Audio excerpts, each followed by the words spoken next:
Abusia asamaba abusia asam kasiaba na asama abano mekura ageminsem awo Mexico abusia sawo ye Ghana ni na se butu kwan wanya visa bi anase opese kodi holidays bi wo Mexico sign abusia sign because the koso sesia wo Mexico no enya asam ketewa America kra bi na America mampanyin ene Mexico mampanyin omukeka no mabom se akwa bi a chese wono de ye ka drase pa enu bone na ono ne yo president we ye notorious ekum ene chese human trafficking de ofane kwa a chese akwa we obi antime mfa ne nza enka no na America kai na US aban ede reward eto wo se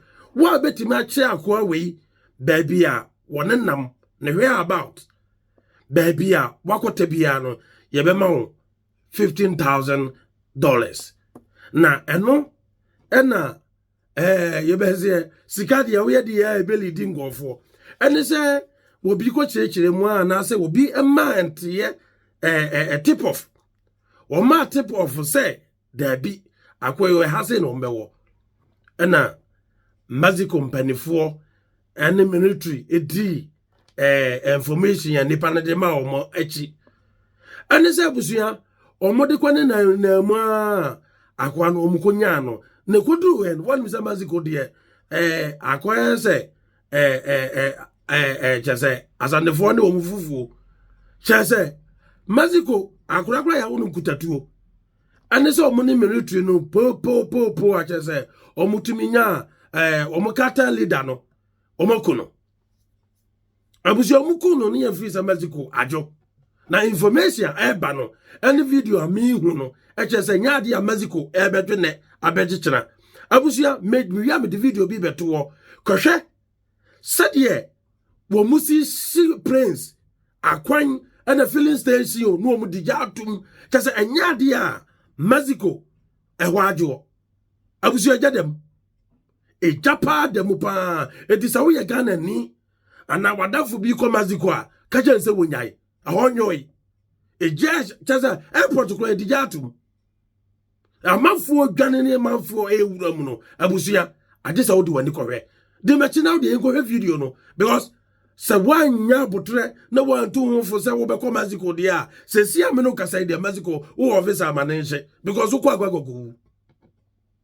omukata leader no omukuno no se gangia wo no edi akwa no nam se wo wuye ne ntino ne nkofo anese ni team se de omusi tututuo ekum nipa gasa wo Mexico no chese eche Rwanda wo no eche no kura Rwanda wo no kwa fa no de bi omusi kum nipa no abusuya menko Mexico samre ya me no kasa ye ko video nimla na ye ko ba ye beto aso.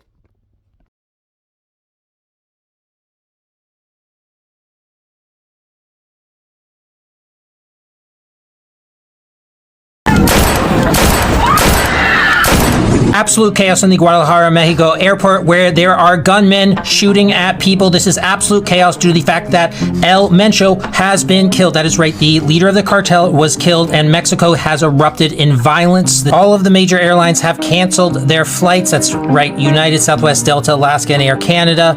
And apparently the cartel is going to be going into people's homes and murdering them after 5 p.m. So within 6 hours, less than 6 hours from now, they will do that. Here they have 4 letters. Tesitan is the zone most heavy in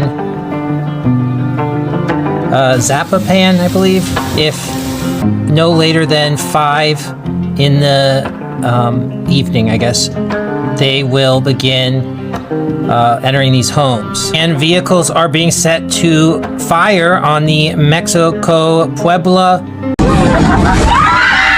In Mexico, the death of a cartel leader has triggered widespread chaos. Cars were set on fire, highways were blocked, and armed men were seen on roads across several states. Just months before the 2026 World Cup, Mexico has been hit by a major wave of violence since Sunday, February 22nd, affecting at least 8 states. Schools have been suspended, courts have closed in Guadalajara, airlines have canceled flights, and residents have taken shelter inside stores and homes. Footage filmed at an airport shows crowds moving in panic as smoke rises nearby. The United States has urged its citizens to shelter in place until further notice. The violence follows the death of a senior cartel leader who was killed during a military operation.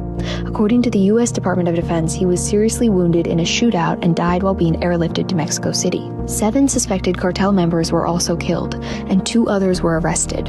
Authorities seized heavy weapons, including rocket launchers. He was 59 years old. He was considered one of the most wanted drug traffickers in the world. After the capture of Joaquin El Chapo Guzman, the United States offered up $15 million for information leading to his arrest. His cartel is accused of trafficking cocaine, heroin, methamphetamine, and fentanyl. U.S. authorities describe it as a transnational criminal